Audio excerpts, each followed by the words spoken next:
everybody, Disney Plus has just released the third episode in their new series, Percy Jackson and the Olympians, based on the series by Riordan.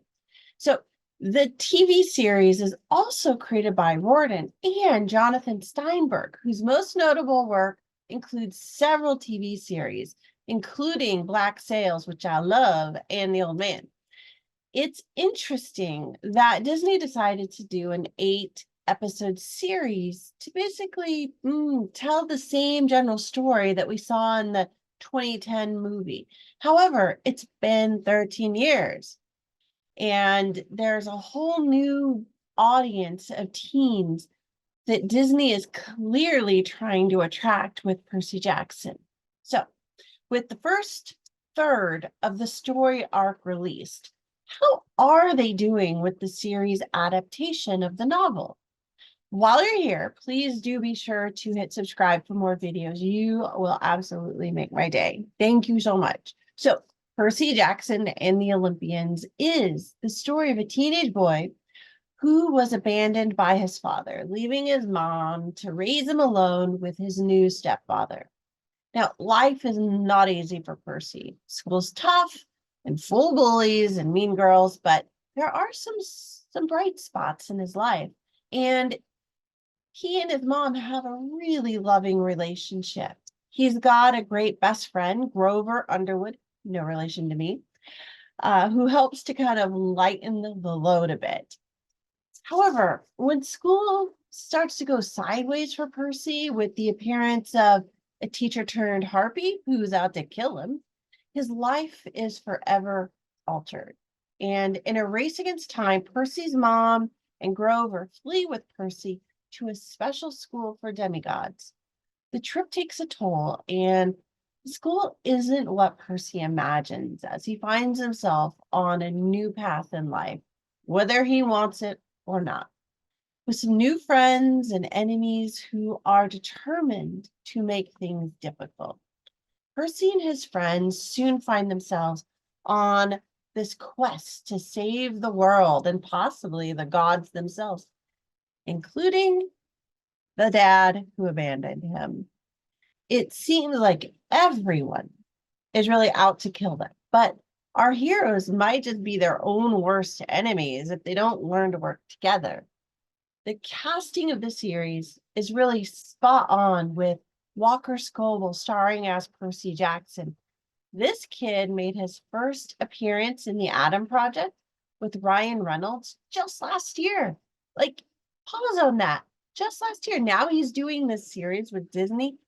That's incredible. And you know what? He blew me away in that movie, The Adam Project. And it's definitely a movie you should watch. It's really good.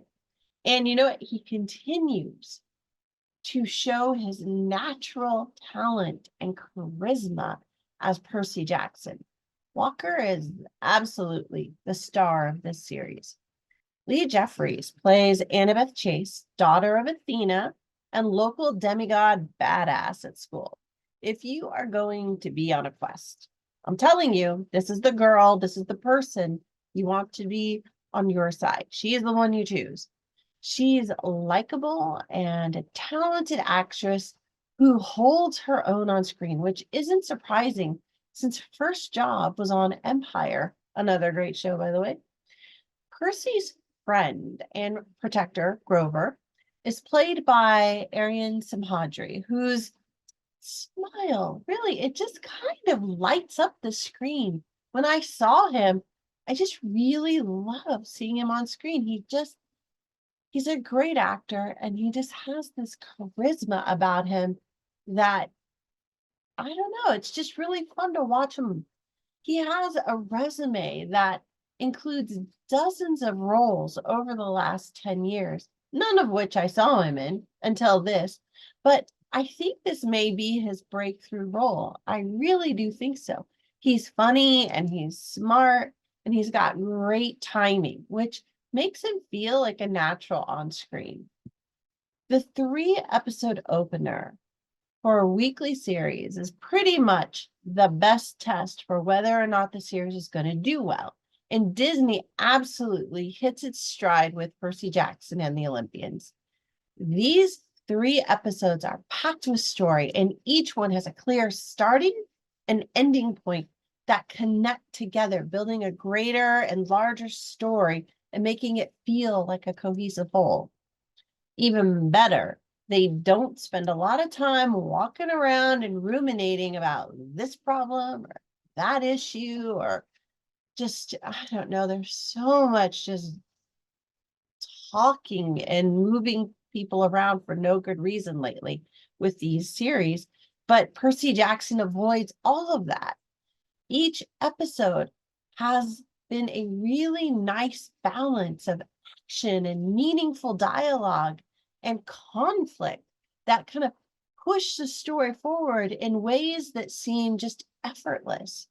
Because of how the screenplay was written and filmed for these 3 episodes, it's really clear that Riordan and Steinberg understand how to tell a story that is released in a series of weekly episodes.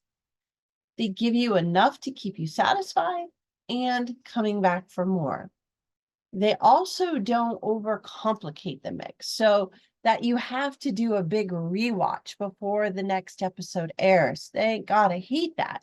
I'm so glad they avoid that trap. So far, the first 3 episodes are a masterclass in how to do a weekly series for streamers.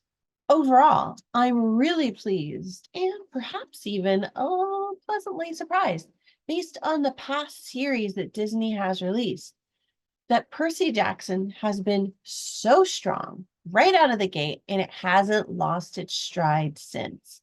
That's impressive. I feel like they've really learned how to do that weekly episode thing with this particular series. The only thing that I wish were different is that we could get a little more time with some of the gods. For example, in episode 3, the kids meet with Medusa in her garden. The conversation between them feels deep and meaningful, but I think the battle could have been a little longer or a little more difficult. It's really, honestly, it's a small complaint because it's a really well-written segment in the episode, but maybe that's the issue. It was so nicely done that I found myself wanting a little bit more. And one last note on episode 3.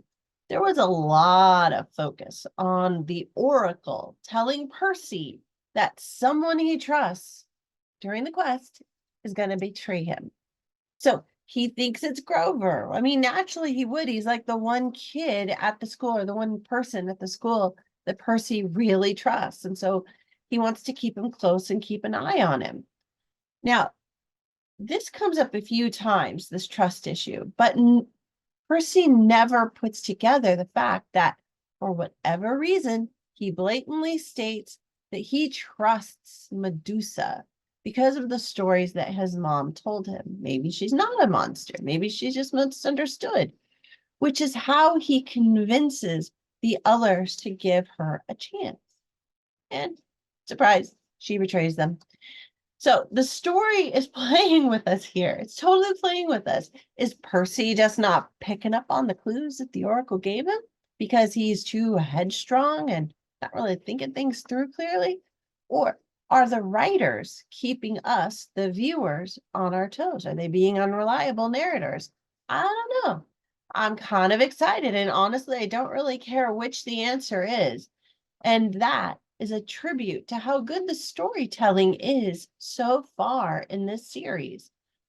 All right, so if you can't tell, I kind of love this series. I highly recommend it. Disney just might hit this one out of the park. We'll have to see if the next episodes hold up. I think Percy Jackson is really ideal for older children, teens, and adults. It's a great show to watch with friends and family. And I think it's going to be one of the best series that Disney Plus has created in a really long time. Fans of the books are also going to love it because it does a pretty good job of staying true to the events of the book, but also it feels like the book. And I think that's that's kind of a requirement for something like this. And they really do make it look and feel like the book, like when you were reading it. They're pretty spot on there as well. All right. If you are watching Percy Jackson and the Olympians, let me know what you think. Do you like it? Are you happy with how closely it's following the books? And what do you think of the cast?